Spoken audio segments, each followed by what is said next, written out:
Shalom to all lovers of the Jewish nation, the land of Israel, and the God of Israel, and His Torah.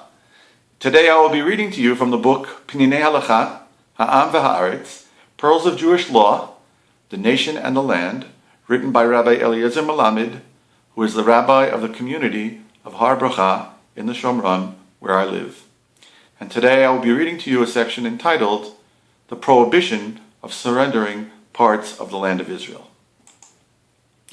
It is forbidden to surrender parts of Eretz Yisrael to non-Jews. Handing over even a single clod of earth is forbidden.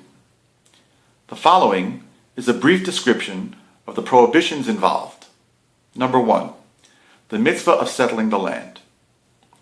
The mitzvah of settling the land commands us to conquer the land of Israel, as it says in the Torah in the book of Numbers 33:53, "And you shall dispossess the inhabitants of the land and dwell in it, for I have given you the land to possess it." It is further written in the book of Deuteronomy 11:31, "For you shall pass over the Jordan to go in and possess the land which the Lord your God gives you, and you shall possess it and dwell in it." As the Ramban Nachmanides has written in his supplement to the book of mitzvot of the Rambam, positive commandment number 4, this mitzvah is applicable in all generations. This ruling has been codified in the Shulchan Aruch, and the Pitchei Tshuva, one of the famous commentaries on the Shulchan Aruch, has written that all of the poskim, or arbiters of Jewish law, have agreed.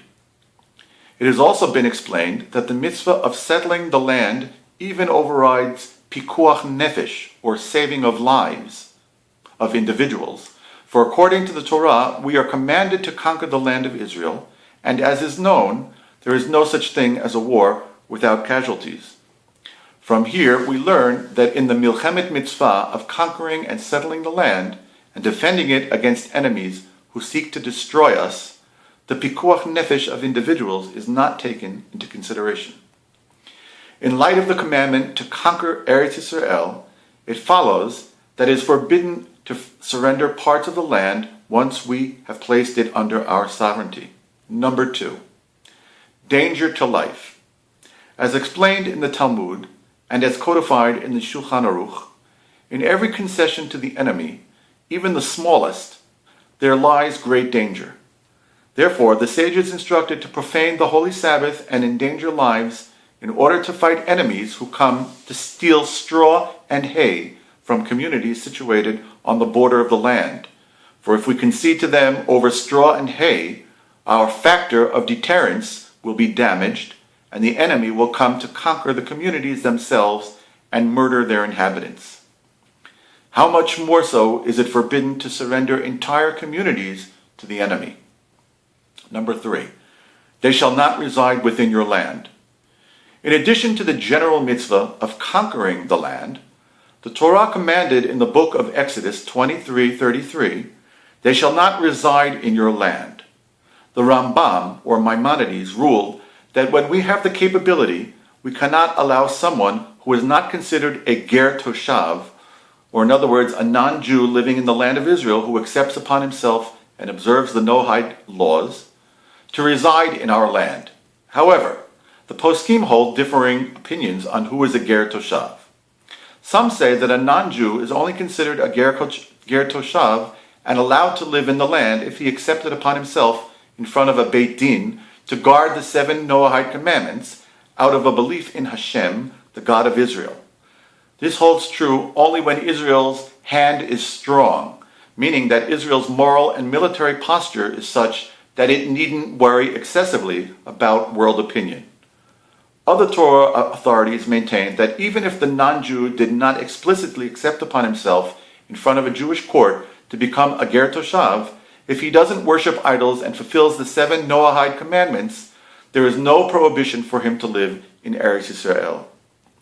According to their opinion, decent and righteous Muslims can live in the land, for their religion is not considered idol worship. However, the Arabs who attack us, as well as their leaders and the members of the organizations that they belong to, certainly are not guarding the 7 Noahide commandments, for by their actions they deny the God of Israel. In their support and aid to terrorists, they transgress the commandment, "You shall not murder." And certainly, they don't establish a judicial system to try the terrorists in their midst.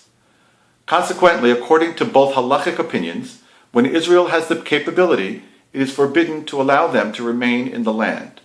All the more so is it forbidden to give them territory in Israel where they can settle more non-Jews who don't guard the 7 Noahide commandments. Number 4, Lo Tichanem. Another Torah prohibition written in the book of Deuteronomy 7:2 is Lo Tichanem, or do not give them consideration. And our sages have explained that it's forbidden to give non-Jews the right to acquire property in the land of Israel. This prohibition is complementary to the prohibition Lo Yishvu Be'artzecha, or they shall not reside in your land. The latter applies to Klal Yisrael regarding the national mitzvah to conquer and settle the land, and the former applies to each individual Jew, that one should not sell a house or a field in Eretz Yisrael to a non-Jew who is not considered a ger toshav. Consequently, it is forbidden to give Arabs who do not scrupulously fulfill the 7 Noahide commandments any part or parcel of the land of Israel. Number 5, Lo Timchare Litzmitut. Lo Timacher Tzlitut, It is written in the Torah, in the book of Leviticus, the land shall not be sold permanently. From this, the Ramban learns, according to the words of our sages, that it is forbidden to sell any parcel of land in Eretz Yisrael to a non-Jew, for it will not return in the Jubilee year to its original owner. All the more so is it forbidden to give away part of the land inherited from our forefathers to non-Jews. Shalom.